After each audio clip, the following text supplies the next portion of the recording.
Good evening to all you wisdom walkers out there and all of those maybe stepping on Wisdom Walk for the first time. My name is Jojopahmaria Nsoroma, and I'm your host and guide. I am going to be officially starting this live stream and broadcast when the theme music to my radio broadcast is complete, which should be in about another minute.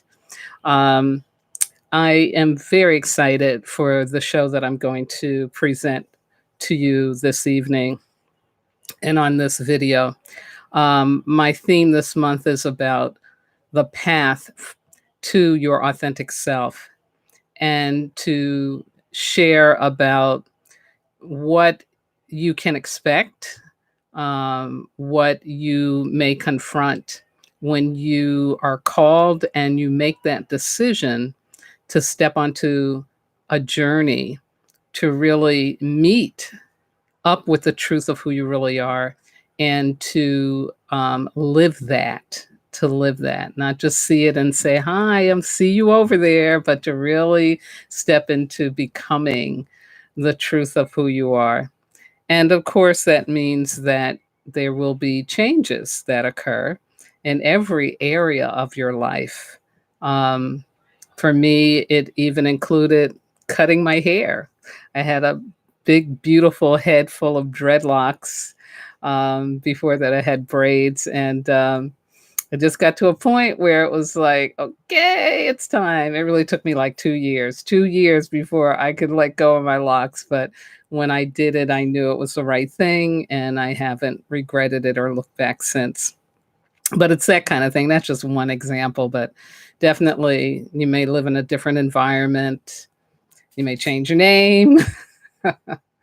All of those things can go on because, again, becoming the truth of who we are requires that. So, in these broadcasts during the month of September, I will be giving you wisdom and insights to support with that. And tonight I'm going to be talking about threats and challenges. Yeah. So it's not just about stepping on the path, but what's going to happen? What's going to pop up for you when you do step on the path? So I hope that you'll enjoy it. I really enjoyed pulling that information together, and it was a wonderful kind of revisiting for me of my experience when I decided to really step into the truth of who I was. And this was about 20 years ago when I turned 42 years old. So it is quite a journey, quite a journey. And yeah, maybe I'll do a series on maintaining your authentic self because that's a whole nother trip. So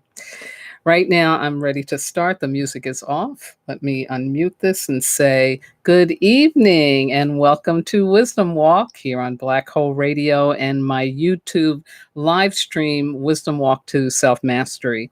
I am your host and guide, Jojopahmaria Nsoroma, and September is the second and final mineral month in this mind blowing mineral year of clarity, confidence, and courage. This September brings the energy of higher purpose to support being your authentic self. And so, my theme for this month is the path to your authentic self. As the 21st century continues to bring disruption to all of our institutions, whether it's financial, religious, familial, or educational, the evolutionary impulse of the universe is demanding that we let go of doing and being what is not in alignment with our higher purpose, meaning our loving purpose.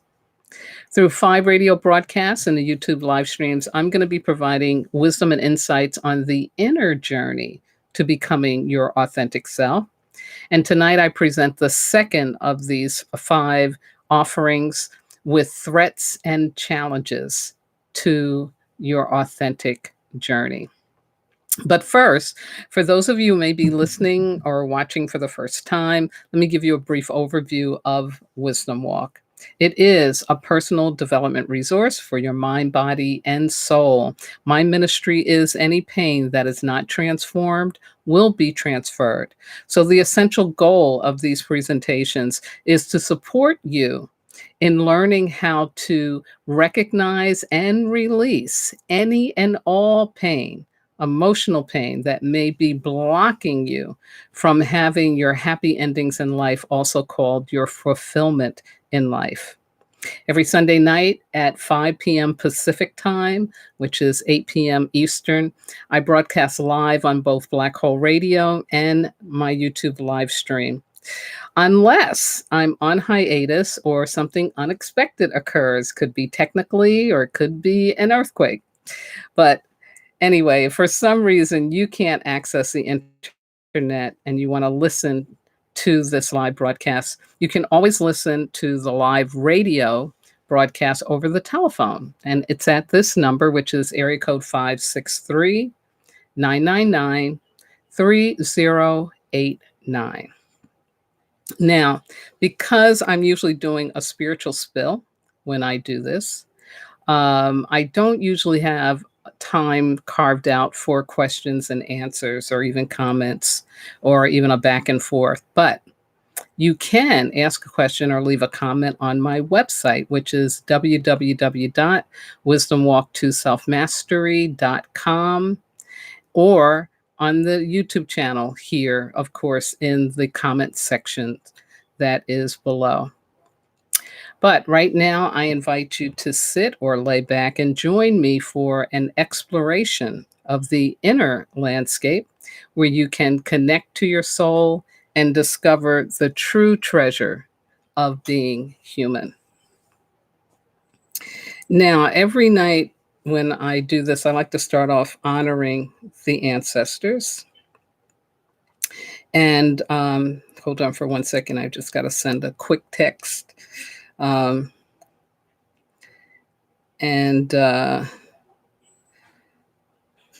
I'm going to do an invocation of the ancestors. Okay.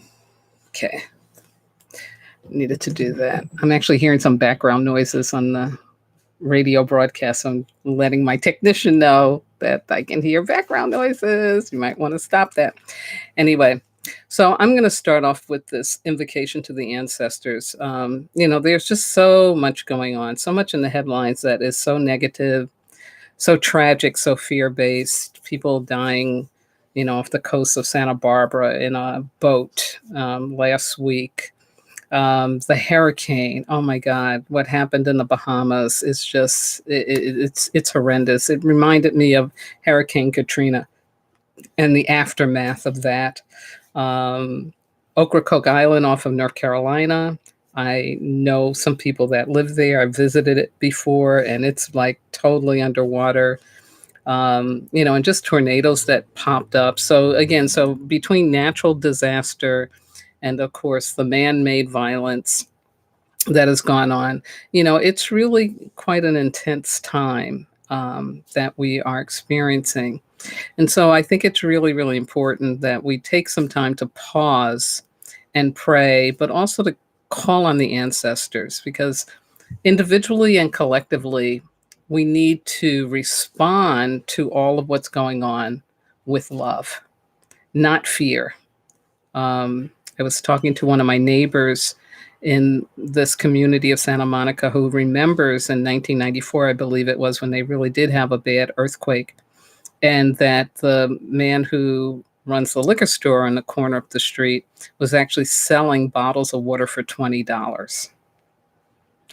That's like crazy. That's when you should be like, oh, here, let me just give out the water.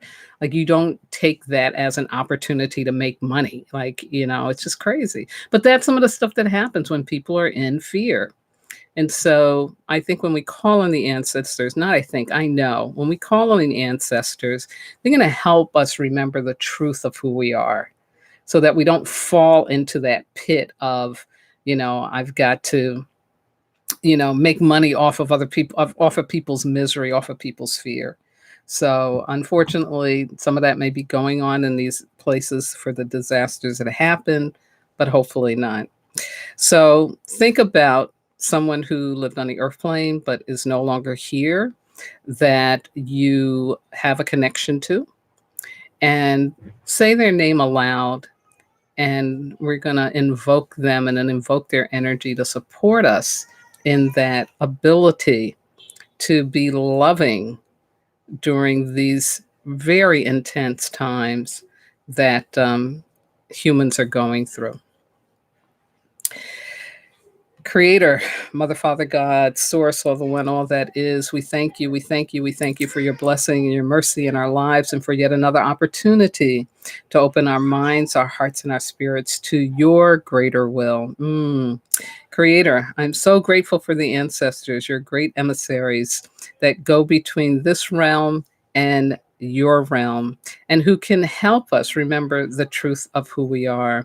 So thank you for giving us access to them, for truly we need their help, we need their guidance, and we need their love at this time. And so, ancestors, ancestors, ancestors, we are calling out to you, and we ask and we thank you for your support, your guidance, your love, your wisdom. You who can see in all directions at once. You for whom problems here are not problems there. Please help us, help us, help us become the best versions of who we are and to be loving, most especially in the time of turmoil and trauma and disaster, natural or man made. Give us the ability to remember that we are beings of light, divine entities, and that we can choose to choose love over fear. And so, ancestors, we thank you again for all of your loving support, to Creator for all of your support and the reminders to all of us of the truth of who we are. And so I ask and thank you again for all these blessings in the name of all that is holy. I say amen. Ashe Ahoasa, Ashinga Bismilan. So it is. So it is. All right. I want to again start off with the elemental wisdom for the week and a little bit about the astrological energies, because September is very, very active. Very, very active. Just amazing how active it is.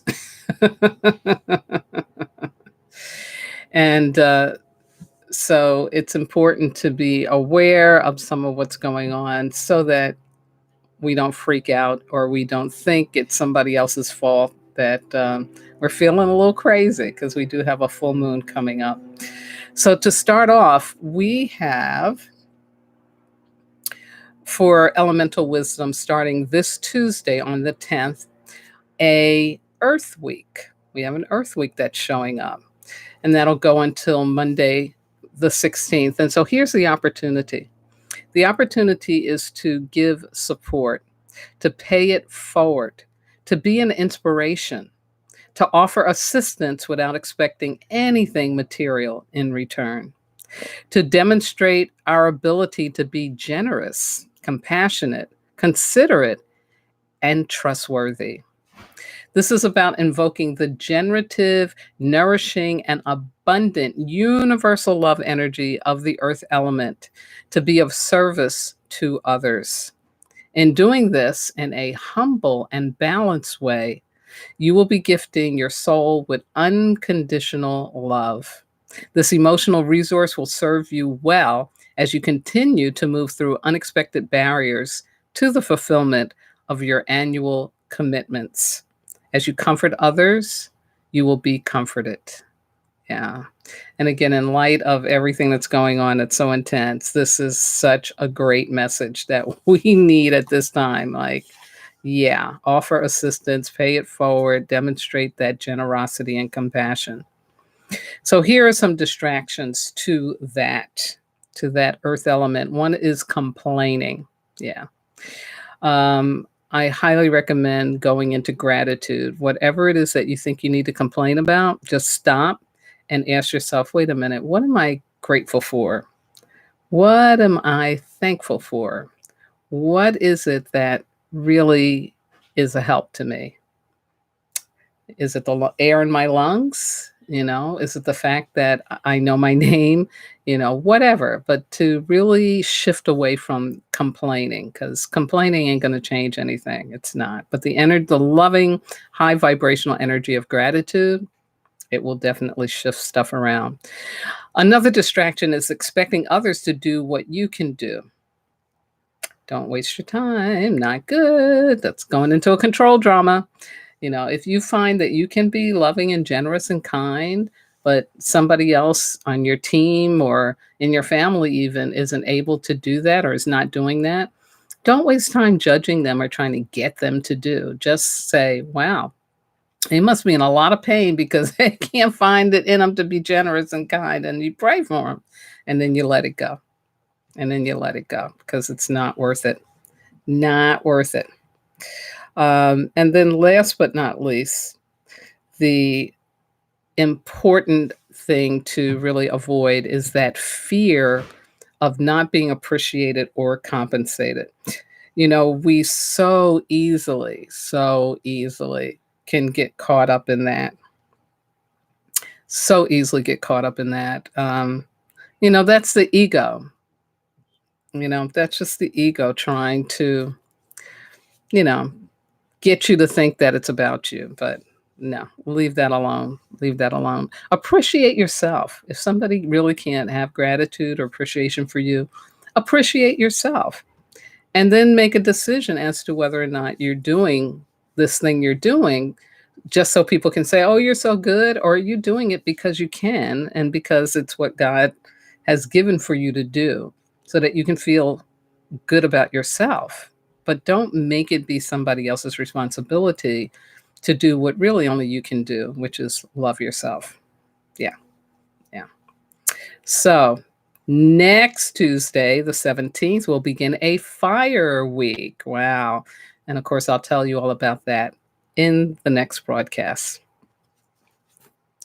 Now, we've got a full moon in Pisces starting on September 13th and moving into the 14th, so Friday into Saturday. My favorite astrologer, Barbara Goldsmith, says this is about extreme transformation. Extreme transformation. She says there's going to be 7 planets in mutable signs. And what mutable is in astrology means these are the signs that are associated with the changes in the seasons. So whether it's going from the vernal equinox to the from the fall to the winter, or from the winter to the spring, or spring to the summer, those astrological signs around those times, those are the mutable ones. And so mutable just means it's about change. So you got 7 planets, right, in the change energy. But at the same time, you got 7 planets in Earth. And that's about, being grounded, right? So you got this change going on, but it's a grounded change. So she says it's a reminder to us to be adaptable and to welcome change into our life. To welcome change into our life. She says this full moon gives you the opportunity to find a balance between your external life and your internal world. That in itself means extreme transformation, because usually we're either up in the clouds or we're down on the ground. But to find that balance, that's going to be really interesting. She says it's a good time to reevaluate your priorities and to set yourself new goals, both practically and spiritually. This is an extremely powerful full moon. For those of you that know a little bit more about astrological language, there's a T square with Jupiter in Sagittarius and the Sun and Mars in Virgo, and a square to the Moon and Neptune in Pisces. Yeah. So all of this means it's big stuff. The planets are really like talking to each other, relating to each other. And she says these aspects bring potentials of sweeping change. Okay. So get ready. If you haven't been feeling it, you're probably not really in your body, because I can tell you for myself personally, yeah, it's been a lot of shifting, a lot of rewiring, a lot of disruption going on. definitely. Um, She says that as with all full moons, emotions can run high and push you off the rails. So avoid making any serious decisions about your life until after you've moved through the emotional purging. And by that, she means that old stuff is going to be coming up so that it can be released, coming up and out. Then you'll have clarity, confidence, and courage for what's next. So, um, you may be feeling, some of